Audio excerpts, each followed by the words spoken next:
You're watching South Asia Newsline and have the top stories we are tracking for you on Monday, the 17th of February. Third batch of illegal Indian migrants residing in US lands in Amritsar. India-Bangladesh hold talks amid strained ties with Dhaka seeking SAARC revival.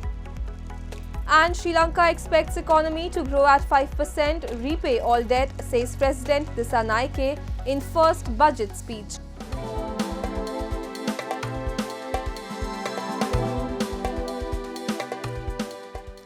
And now for all the details. A plane with 112 Indians who were deported from the United States for illegally residing in the country landed in northern Amritsar city in the wee hours of Monday.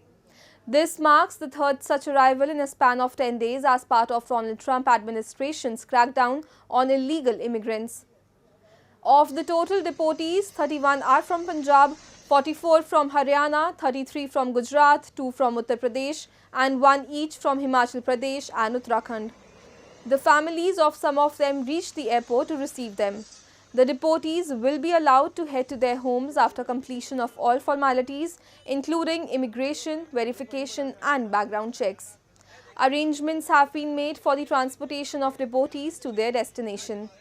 During the first round of deportation, the people were shackled and restrained throughout the flight, only to be freed upon arrival in India, a move that triggered a political storm in India and led to an uproar in both houses of parliament during the then ongoing budget session.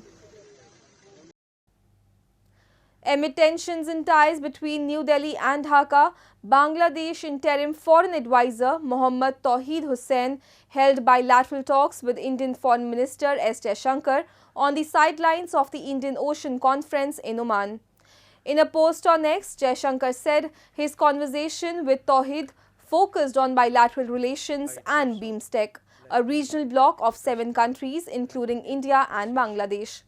While there was no mention of SAARC in the Indian Foreign Minister's post, Dhaka State News Agency BSS, citing a press release from Bangladesh Foreign Ministry, reported that the interim foreign advisor sought India's assistance in convening a SAARC standing committee meeting. The regional bloc, which includes both India and Pakistan along with Bangladesh, has been in limbo since 2016. The deadlock began after Indian Prime Minister Narendra Modi declined to attend the SAARC summit in Islamabad following the Uri terror attack. In response, other member nations also chose to stay away, leading to the summit's cancellation. Since assuming office, Bangladesh, along with Pakistan, has pushed for the revival of the regional bloc only to receive a cold shoulder from New Delhi.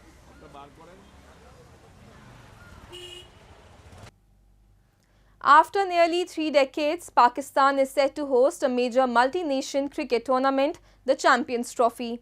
The South Asian country, which lost its hosting rights for the 2011 World Cup due to security concerns following a terror attack, now aims to restore confidence in its stability and re-establish itself as a tourism and investment destination.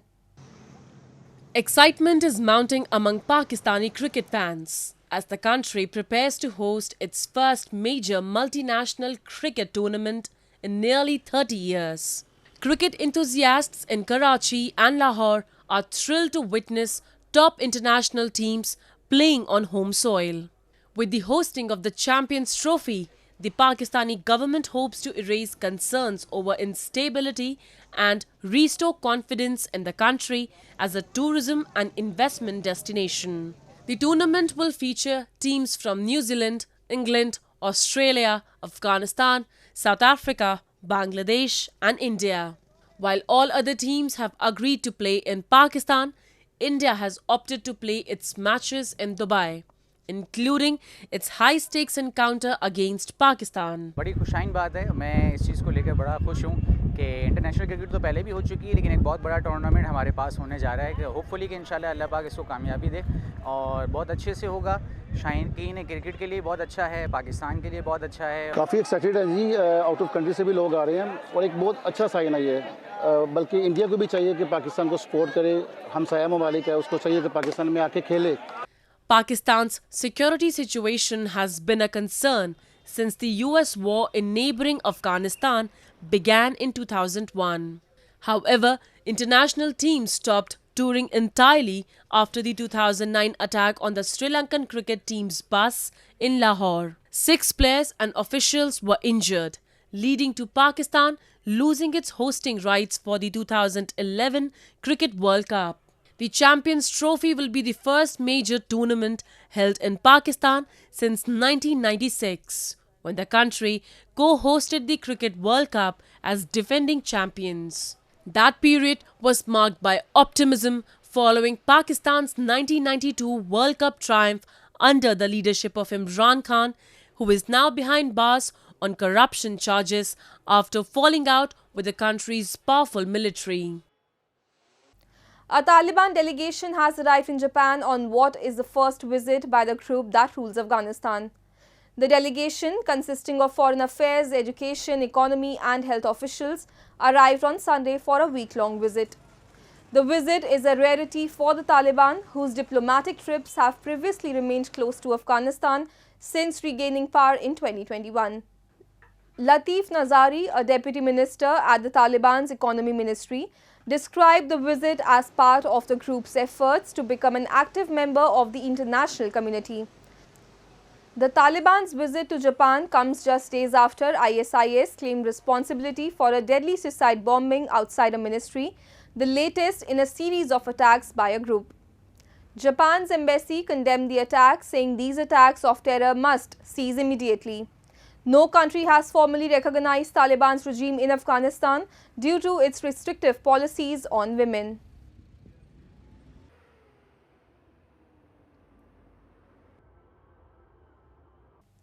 In a bid to save US taxpayers' money, the American President Donald Trump administration's cost-cutting team, Department of Government Efficiency, has cancelled a slew of overseas projects, including one in Bangladesh, that raised several eyebrows.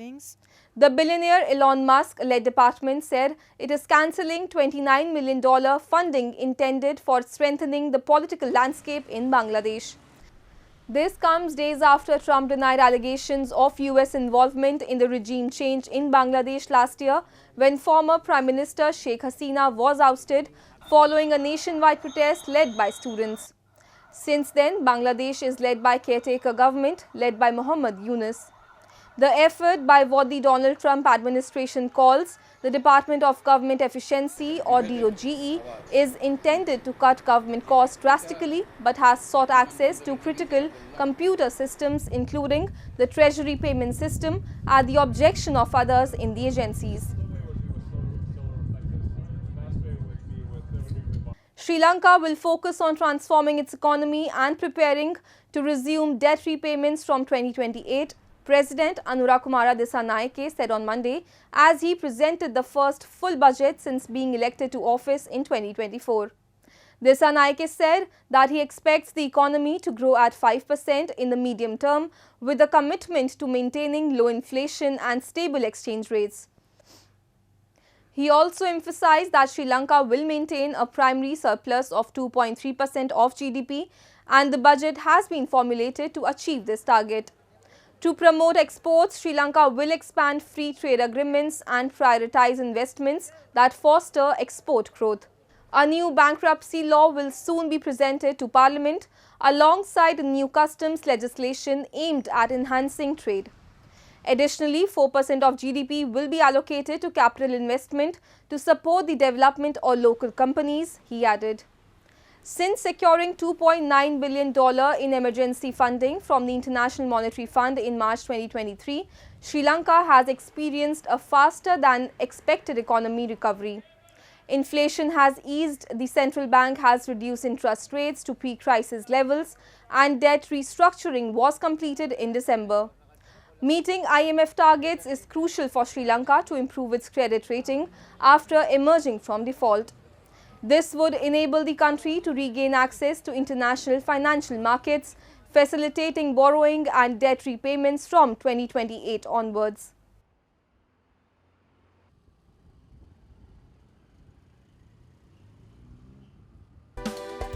That's all in tonight's edition. We will see you same time tomorrow. Good night.